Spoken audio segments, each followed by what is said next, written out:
1 दिसंबर 2025 को चांदी में जबरदस्त उछाल आया है। वहीं सोने में भी तेजी देखी गई। हालांकि सोने में इतनी तेजी नहीं देखी गई है जितनी चांदी में देखी गई है। सोने में 967 रुपए प्रति 10 ग्राम की बढ़ोतरी हुई, वहीं चांदी में लगभग 3000 रुपए प्रति किलो की बढ़ोतरी दर्ज की गई। सबसे पहले जानते हैं कि देश भर में सोने और चांदी का भाव कितना चल रहा है। MCX पर 10 ग्राम सोने का भाव 1,27,980 रुपए प्रति 10 ग्राम दर्ज किया गया। इनमें 967 रुपए प्रति 10 ग्राम की तेजी है। सोने ने अब तक 1,27,895 रुपए प्रति किलो का लो रिकॉर्ड और 1,27,980 रुपए प्रति किलो का हाई रिकॉर्ड बनाया है। MCX में 1 किलो चांदी में 2,796 रुपए प्रति किलो की बढ़ोतरी है। इस समय चांदी का भाव 1,74,433 रुपए प्रति किलो दर्ज किया गया। चांदी ने अब तक 1,73,211 रुपए प्रति किलो का लो रिकॉर्ड और 1,75,502 रुपए प्रति किलो का हाई रिकॉर्ड बनाया है। अब जानते हैं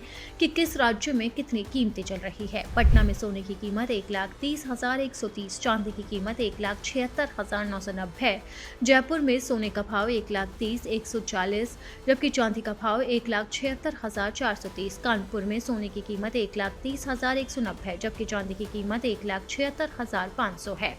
वहीं लखनऊ में सोने की कीमत 1,30,190 जबकि चांदी का भाव 1,76,500 है। भोपाल में सोने की कीमत 1,30,290, चांदी का भाव 1,76,640 है। वहीं इसी के साथ ही इंदौर में सोने की कीमत 1,30,290 है जबकि चांदी का भाव 1,76,640 है। चंडीगढ़ में सोने की कीमत 1,30,160 जबकि चांदी का भाव 1,76,460 है। रायपुर में सोने की कीमत 1,29,900 रुपए जबकि चांदी की कीमत 1,75,780 रुपए है। 1 दिसंबर को पटना में सोने का दाम सबसे कम है। यहाँ 10 ग्राम सोने की कीमत 1,30,130 रुपए चल रही है।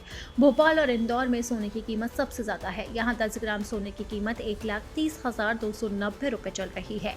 अगर चांदी की बात करें तो जयपुर में चांदी की कीमत सबसे कम है। यहाँ 1 किलो चांदी का भाव 1,76,430 रुपए चल रहा है। भोपाल और इंदौर में चांदी की कीमत सबसे ज्यादा है। यहाँ 1 किलो चांदी का भाव 1,76,640 रुपए चल रहा है। इन आंकड़ों से साफ है कि जनता को महंगाई का जोरदार झटका लग रहा है, क्योंकि पिछले दिनों इसके दाम बेहद कम थे, लेकिन अब एक बार फिर सोना और चांदी हाई रिकॉर्ड बना रहा है, जिससे शादियों के सीजन में लोगों को महंगाई का सामना करना पड़ रहा है। अब सवाल है कि आखिरकार सोने और चांदी की कीमतों में कब तक गिरावट दर्ज की जाती है।